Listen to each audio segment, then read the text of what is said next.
नमस्कार, स्वागत है आपका इंडिया न्यूज़ 28 में। ये बात करते हैं तमिलनाडु की कुछ खास खबरों की। तमिलनाडु के त्रिची के तेन्नूर में 350 वर्ष पुरानी मीर हसनुल्लाह शाह दरगाह, जबकि दरगाह अभी भी तिरुचिरापल्ली नगर निगम के तहत तेन्नूर अन्ना नगर में 350 साल पुरानी मीर हसनुल्लाह शाह दरगाह से संबंधित 100 करोड़ रुपए की 45,252 वर्ग फुट खाली जगह के लिए सभी दस्तावेजों के कब्जे में है। नेहरू के भाई रामजयम द्वारा डीएम के शासन में एक मंत्री के लिए कब्जा की गई जगह को बहाल कर दिया गया और दरगाह प्रबंधन को वापस सौंप दिया गया। दरगाह स्थल पर द्रमुक मंत्री के एन नेहरू ने फिर से कब्जा कर लिया है, जो सत्ता में लौटे इस जगह को पुनर्प्राप्त करने के लिए अदालत में जाने और कानूनी लड़ाई लड़ने और अदालत को आदेश देने के बाद कि यह जगह वक्फ बोर्ड से संबंधित है। मंत्री के एन नेहरू अपनी पूरी शक्ति का उपयोग कर रहे हैं, क्योंकि नगर प्रशासन मंत्री, निगम और जिला प्रशासन इस जगह को दरगाह के प्रशासन को वापस नहीं सौंप रहे हैं। इस बीच मिलादुन्नबी के आगमन के अवसर पर दरगाह प्रशासन और सभी जमातों ने आज एक बैठक की और मंत्री द्वारा कब्जा किए गए अपने स्थान को पुनर्प्राप्त करने के लिए एकत्र हुए। उसी समय निगम के अधिकारियों ने यह दावा करना जारी रखा कि दस्तावेज वक्फ बोर्ड के कब्जे में होने के बावजूद यह जगह उनकी थी। पुलिस और निगम के अधिकारी मंत्री के डॉटन के हाथ में काम कर रहे थे।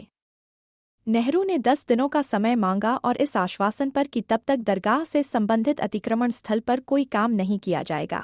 मुसलमानों ने अस्थायी रूप से जिला प्रशासन और मंत्री के खिलाफ विरोध प्रदर्शन किया और तितर बितर हो गए। आइए जानते हैं रिजवान हुसैन, उप सचिव, मीर हसनुल्लाह शाह दरगाह, तेन्नूर त्रिची, महेंद्रन अधिवक्ता ने क्या कहा। त्रिची से मुख्य संवाददाता वी बालाजी की रिपोर्ट।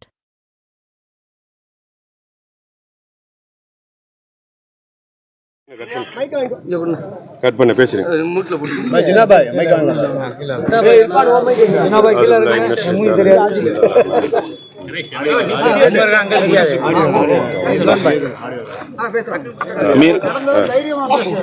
மீர் ஹசனுல்லா ஷா தர்காவுக்கு சொந்தமான இந்த இடத்தை பொறுத்தவரை இந்த இடம் மீர் ஹசனுல்லா ஷா தர்காவுக்கு தான் சொந்தமானது என்பது குறித்த வருவாய் ஆவணங்கள் எல்லாமே சான்றாக இருக்கக்கூடிய நிலையில் முதல் முறையாக 96லேருந்து 2001 வரை அதாவது கூட்டுறவுத்துறை மந்திரியாக நேரு இருக்கும்போது உழவர் சந்தைக்காக இந்த இடத்துலேருந்து ஒரு பகுதி ஆக்கிரமிக்கப்பட்டது.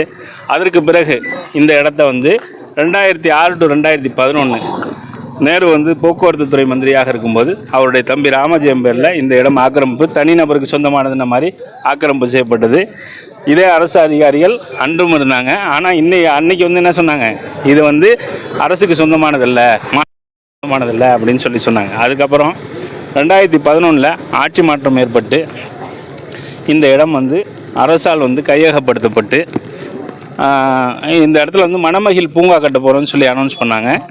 அப்போது நம்ம இது சம்பந்தமாக அரசு துறைக்கு நம்ம தகவல் சொல்லியிருந்தோம். இந்த மாதிரி ஆவணங்கள்லாம் நம்ம தரப்புலேருந்து காமிச்ச உடனே அவங்க அந்த நடவடிக்கையை கைவிட்டுட்டாங்க. நம்ம சைடில் உள்ள போர்டெல்லாம் வச்சுக்க சொன்னாங்க. அந்த புகைப்படங்கள்லாம் இருக்குது.